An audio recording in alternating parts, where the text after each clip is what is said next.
नमस्कार दोस्तों, कैसे हैं आप लोग। आशा करता हूं आप स्वस्थ और सुरक्षित होंगे। आज हम बात करने वाले हैं सेफ वर्क एट हाइट के ऊपर में।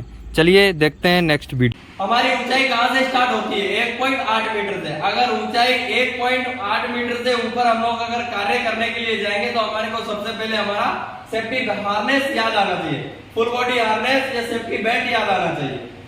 क्योंकि 1.8 मीटर से जैसे ही हम लोग कार्य करने के लिए ऊपर कार्य करने के लिए जाते हैं तो वहां पर हम लोग को सेफ्टी बेल्ट पहनना जरूरी है। पहनने के अलावा इसको एंकरिंग भी करना है। ऐसा नहीं है कि हम लोग सेफ्टी बेल्ट को पहन लिए और कहीं पर उसको हुकिंग नहीं किए। हुकिंग नहीं करेंगे तो क्या होगा, फिर इस बेल्ट को पहनने का कोई मतलब नहीं रहेगा। तो इसीलिए जैसे ही हम लोग ऊंचाई पर कार्य करने के लिए जाएंगे वहां पर इस सेफ्टी बेल्ट का इस्तेमाल आपको करना है। दूसरा चीज, सेफ्टी बेल्ट को यूज करने से पहले आपको सेफ्टी बेल्ट को चेक करना है। क्या क्या चेक करना है? आपको इसका हुक चेक करना है। सबसे पहले इसका हुक चेक करना है कि कम से कम इसका हुक कहीं से खराब तो नहीं है, ये काम कर रहा है कि नहीं कर रहा है। जैसे आप जिस भी पाइप में या लाइफ लाइन में इसको फंसाने के लिए जाएंगे तो ये आपका हुक बराबर काम कर रहा होना चाहिए। दूसरा, इसका लेनियार्ड आपका कहीं से कटा पटा या जला नहीं होना चाहिए। क्योंकि अगर लेनियार्ड अगर कटा पटा जला किसी भी प्रकार से अगर डैमेज रहेगा तो उस स्थिति में क्या होगा, जैसे ही अगर भगवान ऐसा ना करे कहीं अगर हमारे को चक्कर आता है या किसी भी प्रकार से अगर हम फॉल होते हैं या गिरते हैं या झूलते, उस समय क्या है, हमारा लेनियार्ड के ऊपर में लोड आएगा। लेनियार्ड के ऊपर लोड आएगा, अगर कटा पटा जला किसी भी प्रकार से डैमेज रहेगा तो उस स्थिति में क्या होगा, हमारा बेल्ट वहां से टूट जाएगा। लेनियार्ड टूट जाएगा तो हम नीचे आ जाएंगे। हमको कोई रोकने वाला है? नहीं रोक पाएंगे। तो इसीलिए आपको लेनियार्ड भी आपको चेक करना है। दूसरा, आपका ये शॉक ऑब्जर्वर है। ये शॉक ऑब्जर्वर किसी भी प्रकार से डैमेज नहीं होना चाहिए। डैमेज से मतलब ये रबड़ है, इसकी रबड़ फटी हुई नहीं होना चाहिए। अगर किसी सेफ्टी बेल्ट की अगर रबड़ डैमेज है तो आपको उस सेफ्टी बेल्ट को इस्तेमाल नहीं करना है, उस लेनियार्ड को इस्तेमाल नहीं करना है।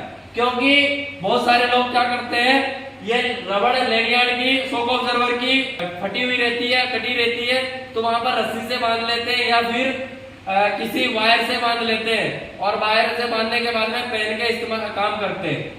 उस स्थिति में क्या होगा, जैसे ही अगर कभी भगवान ऐसा ना करे अगर फॉल होते हम लोग तो वहां से शॉक ऑब्जर्वर नहीं खुलेगा, आपको जर्क लगेगा और आपके जो गुप्तांग है या नाजुक जगह है यहाँ पर, तो वो क्या होगा, वहां पर हमारे को चोट पड़ जाएगी।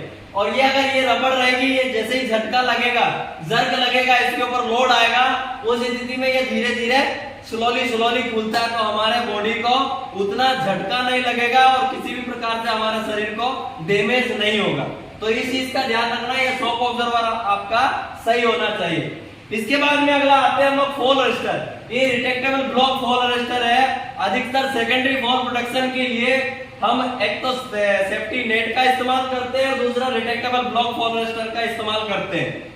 तो आपको रिट्रैक्टेबल ब्लॉक फॉल अरेस्टर कहां इस्तेमाल करना है, जहां पर आउटसाइड है या किसी इसके फोल्डिंग का इरेक्शन कर रहे हैं, डिसमेंटलिंग कर रहे हैं, उस स्थिति में आपको ये रिट्रैक्टेबल ब्लॉक फॉल अरेस्टर का इस्तेमाल करना है।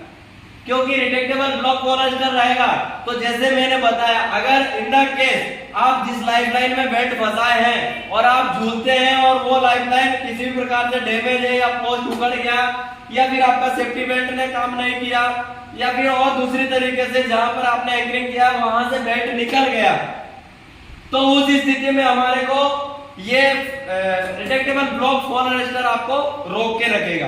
मतलब कि एक आपका एंकरिंग पॉइंट अगर किसी प्रकार से निकल जाता है तो सेकेंडरी फॉल प्रोटेक्शन हमारे को रोकेगा। अगर एक फेल होता है तो दूसरा हमारे को हैंग करके रखेगा। इसका इस्तेमाल कैसे करते हैं, इसका ये डी रिंग दिया रहता है, शॉक ऑब्जर्वर लगा है, वहीं पर डी रिंग में ऐसे करके हम लोग पीछे में लगा के काम करते हैं। और जैसे ही हम लोग कहीं पर एंकरिंग करते हैं, मतलब कि झूलते हैं, वहां पर ये आसान से जैसे झटका लगता है, आदमी अगर गिरेगा ऊपर से तो झटका लगेगा तो ये भाई लॉक हो जाएगा। लॉक हो गया, रुक गया ना, तो आदमी वहीं पर झूल के रह जाएगा, नीचे नहीं जाएगा, किसी चीज से लड़ेगा नहीं, तो उसको चोट नहीं लगेगी। आप कितनी भी ऊंचाई पर काम कर रहे हैं, अगर इसको लगा लेंगे, इसका भी एक साइज होता है, कहीं 10 मीटर का आता है, 5 मीटर का आता है, 15 मीटर का आता है, 20 मीटर का भी आता है।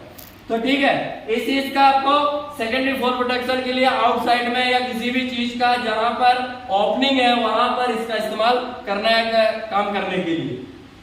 दूसरा ये हमारा रोप ग्रेप फॉल अरेस्टर है। ये रोप ग्रेप फॉल अरेस्टर का इस्तेमाल हमेशा ये ग्रेप रोप में ही इस्तेमाल करना है, क्योंकि ये इसी वाले पॉलीमाइड रोप में इस्तेमाल होता है, वहीं दूसरी रोप में इस्तेमाल नहीं होता है। ये हमेशा 90 डिग्री में ही लगाया जाता है। जैसे कोई लेडर होता है, 90 डिग्री में लेडर लगा हुआ है कॉलम से, तो वो कॉलम में हम लोग चढ़ते हैं, लेडर में चढ़ते हैं, तो उस स्थिति में ये रोप बांध के इस फॉरेस्टर का इस्तेमाल करके हम लोग चढ़ेंगे। दूसरा, कहीं भी स्काई क्लाइंबर है, उसमें रोप लटकाया हुआ है ऊपर से, स्काई क्लाइंबर में काम कर रहा है, तो ये सेकेंडरी फॉल प्रोटेक्शन का काम करेगा उस स्थिति में, क्योंकि in the case sky climber fall हो गया या फेल हो गया, ब्रेक उसका फेल हो गया, मोटर फेल हो गया, या कुछ इन द केस ऐसा कुछ होता है, तो हम लोगों को वहीं पर ये झुला के रखेगा, वहीं पे हम लोग को हैंग कर लेगा। आशा करता हूँ ये वीडियो आपको पसंद आया होगा। इसको ज़्यादा से ज़्यादा लाइक करें, शेयर करें और सब्सक्राइब जरूर करें चैनल को। थैंक यू, धन्यवाद।